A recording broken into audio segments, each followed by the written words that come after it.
मैं यही कहूंगी कि ना मौका किसी को बोलना चाहिए और ना ही खेसारी जी का भी आप लोगों को तो पता ही है किस लेवल का फैन फॉलोइंग है। तो दोस्तों आज फाकी जी ने खुलकर सपोर्ट किया है खेसारी लाल यादव का और विरोध किया है अंजना सिंह का कि भाई अंजना सिंह को उस प्रकार का शब्द नहीं बोलना चाहिए, खास करके खेसारी लाल यादव के जैसे बड़े सुपरस्टार के लिए। उसके फैन फॉलोइंग काफ़ी ज़्यादा है, उनको खराब भी लग सकता है।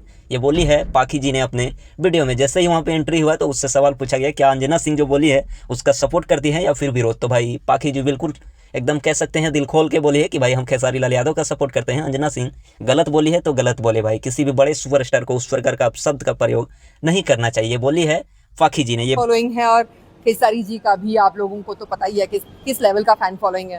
तो मुझे लगता है कंट्रोवर्सी से हट ये वीडियो देखकर खेसारी लाल यादव के फैंस को बहुत अच्छा लगा है। और आप लोगों को बता दूं खेसारी लाल यादव और पाखी जी के साथ भाई बहुत ही तगड़ा एल्बम सॉन्ग आने वाला है बंगलिनिया 2, जिसका आप लोग इंतजार कर रहे हैं। एकदम तबाही वाला गाना होगा, तो बस इंतजार कीजिए। विवाद से लेकर कोई मैटर नहीं है।